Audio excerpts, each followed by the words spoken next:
Hi, Renato, in the back. What's up? I'm fine. How are you doing? Very good, very good. Good to hear. Ami from Buiten de Kooi. I was wondering, Renato, your last few matchups haven't been well. You're in a good streak. But I saw you commenting something about Paddy Pimblett, that he would be a tougher matchup than Dan Hooker. Let's say you win the fight. Is that someone you would call out, or will you call out Dan Hooker? I don't know. I have a fight on Saturday. BSG is very dangerous. People are asking me about Paddy Pimblett and Dan Hooker and stuff, but right now I'm really focused on the fight on Saturday. And what do you think makes Benoit a difficult opponent for you? Like, in what aspect do you think he will make it difficult for you?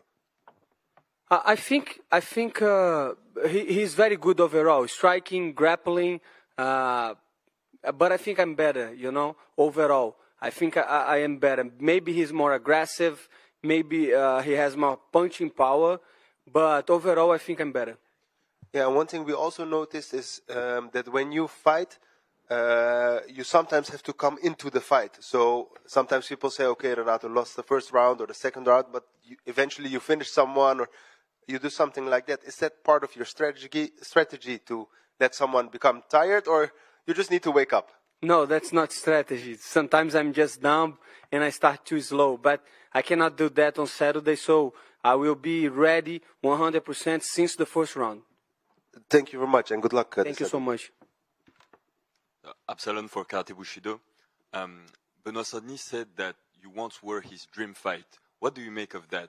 Are you honored by the fact that your opponent says that? Excuse me, what did he say? I'm not... Once you were his dream fight. Once? Yes, because you used to be fighting like 9 years before him, so he's been watching you before he started fighting. What do you make of that? I don't know. I don't make anything. Right now we are opponents, so my job is go over there and beat the shit out of him, and he's the same. So it's nice, but doesn't mean anything right now. Okay. And what do you make of his last performance? A lot of people are dismissing him because of the fact that he got knocked out.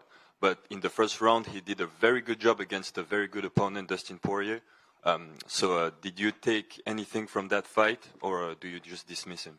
I think that shows how good is Dustin Poirier, because Benoit, everybody knows BSD is good, but Dustin Poirier is on another level in the division, and I know I train with Dustin Poirier, so I don't take anything from him.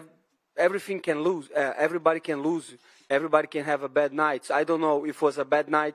I don't know if they fight 10 times, Dustin win the 10 times. So I don't care too much. I am thinking about myself. I am thinking about what I have to do to win this Saturday, and I'm not thinking too much about BSD. Yeah, the arena is going to be crazy for him. Obviously, he's a very patriotic fighter. Are you going to feed off the energy of the crowd, or are you going to just isolate and ignore? I think I cannot ignore, because 100% I saw on the last Paris show, and it was loud. So it is what it is. I cannot fight the crowd, but I can fight BSD. So you guys can expect me to go over there and put on a show, put on a work, and I don't know what to tell you about the crowd. That's not my job. Boa sorte. Boa sorte. Thank you. Renato, Tom Denson, RMC official broadcaster. BSD wants to win the Employee of the Month, because he said earlier the UFC wants a war, so I'm going to give it to them. But it feels like he doesn't know how to do anything else. He just goes forward. Are you going to use that to your advantage?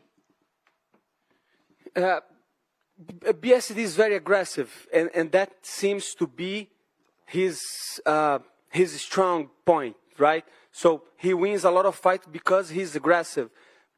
But I think that what makes him sloppy sometimes, and even on his last fight against Dustin Poirier, I think he was too aggressive. Even though he was hurt on the second round, he was keeping coming. So I am planning to take advantage of that for sure. Renato right here, Emil Sardarian from Stand 'Em Up.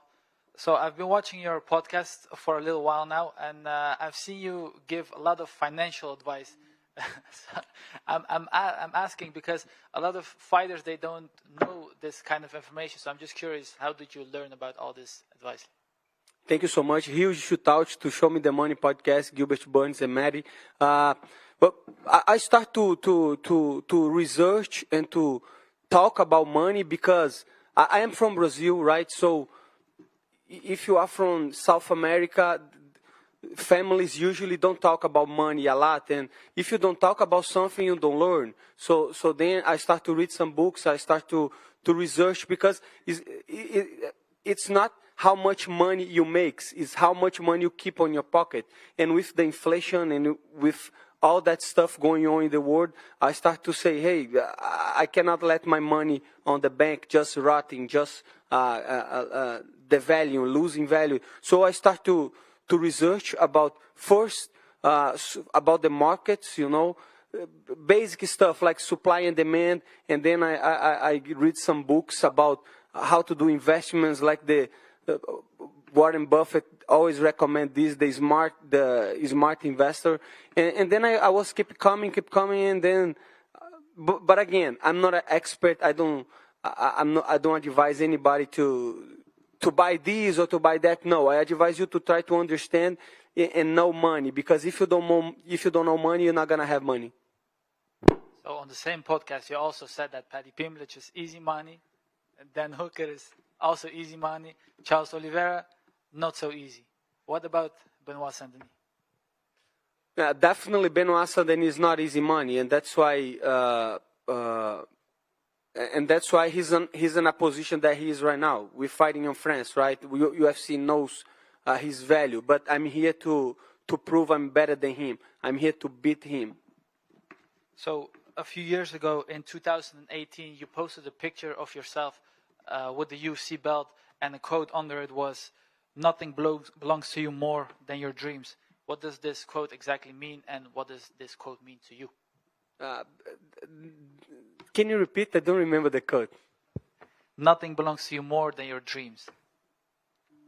Yeah, I think I was talking exactly about that. Like, if you have a dream, that's the only thing that you can really go after. If you go after your dreams, it's not only about to realize the dream. Is the process, of I want to be a champion one day, but I am enjoying the journey at the same time.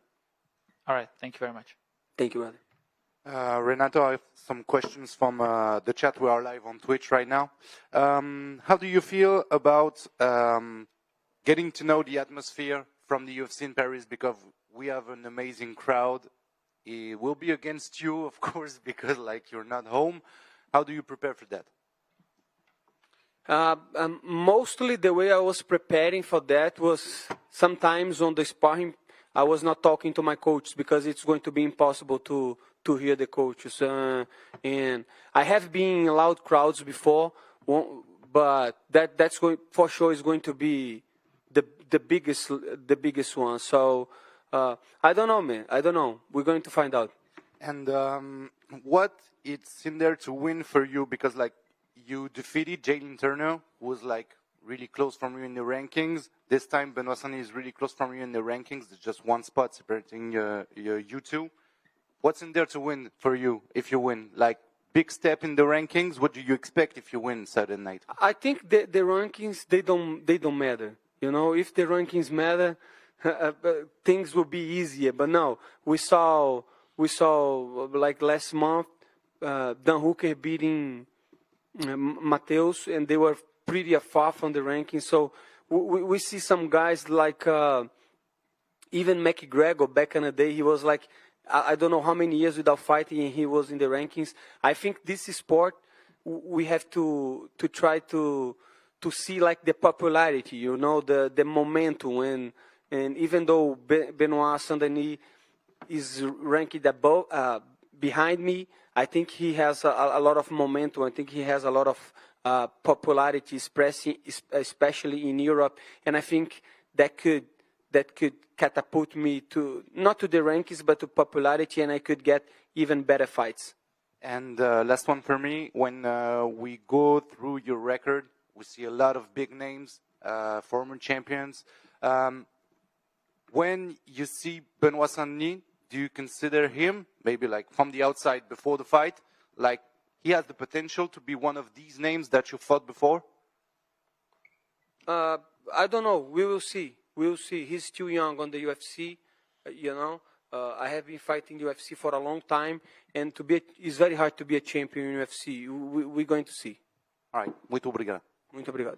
Renato, are you upset? Because Benoit Saint-Denis at some point was upset with the glass ceiling that we have in the lightweight. He was saying it's hard to break the ceiling of the top 5.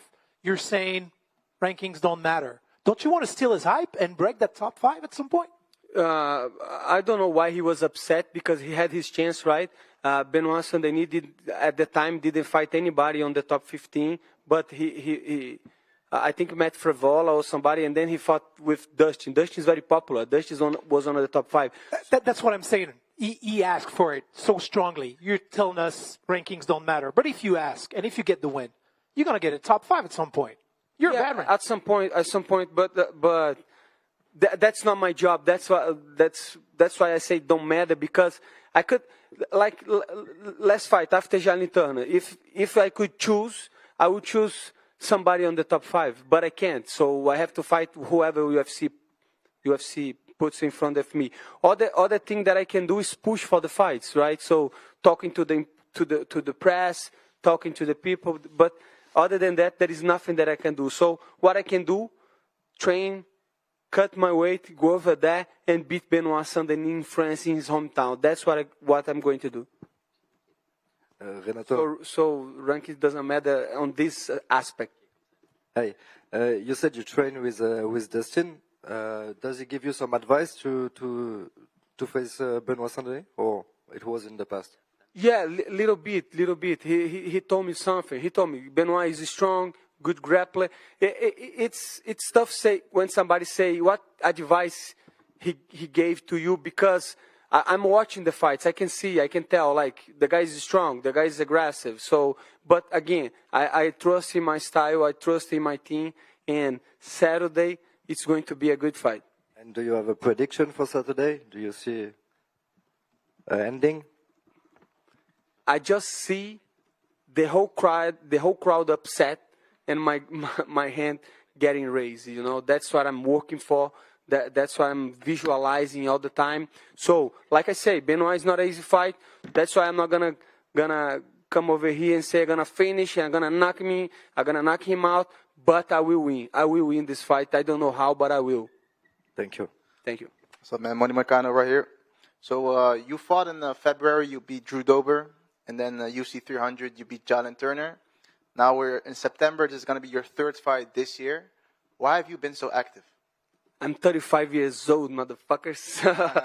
I'm too old, I cannot afford to lose, like I'm saying. I have to. That's my time, That's my time. I have to take advantage of that, because I'm 35, but I'm still healthy.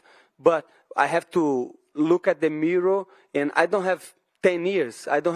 Maybe I don't have 5 years, So I'm in my prime. I'm ready. I'm in shape. I will fight as much as I can. All right, and also since your featherweight days, I feel like for the last 3-4 years you've shown more of your personality. Now you have your own podcast. Shout out, Show Me the Money podcast, great podcast. You have a YouTube channel. What caused you to be more open and show more of your fun personality? Yeah, because back in the day, I was too worried about what people would think, because I remember, especially in Brazil, being from jiu-jitsu, all my coaches, they all tell me, you have to be humble, you have to respect. Yeah, this is not a place for you to joke. So I was growing up like that, and I thought UFC was like that. But then I saw some other guys, and I say, no, this is not only about fighting, this is about entertainment too. So if you're funny, if you have a good personality, I think more people will watch you. So I decided to be more, more funny, to talk a little bit more. And then Gilbert called me and say, hey, let's do the podcast. And we did the podcast, and it's been amazing. Okay, last one for me.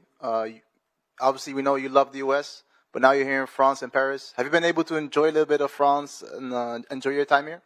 Yeah, 100%. Let me tell you something, my brother. I was expecting a different country. I never been to Europe. That's my first time. But I like history. I like especially France history. So I went to the Louvre. You know, I went to all the places to watch the beautiful architecture and everything. And Paris is a beautiful city. All right, thank you, my brother. Renato, one more. Bouncing back on what you said, as far as the, I guess, philosophy in Brazil, kind of the same thing in France. Before it's MMA, it's martial arts, kickboxing. You're being told to be very humble. What's it like in Brazil, Vale Tudo, Brazilian Jiu-Jitsu? And what's it like to come to Florida, where it's more laid back, where trash talking is part of the sport? What do you enjoy most, or how do you make that journey out of that? Because in France as well, the fighters are told to be very humble, and in the media, we tell them, hey, you need to be more forward, you need to be trash talker. That's not where the way they were raised as a martial artist. Yeah, exactly. I think it's all over the world. It's just a little bit different on USA because capitalism, right? Free market enterprise and WWE, and they know. Like everything that these guys do now in UFC, like Sean Strickland, all these guys, and Conor McGregor, they used to do that. We saw Muhammad Ali, but even before that, because Muhammad Ali, he saw on WWE, he saw the character they call, I think, Pretty George or something like that. Everybody used to hate this character. But guess what? If you hate, you're going to pay to watch them lose, right?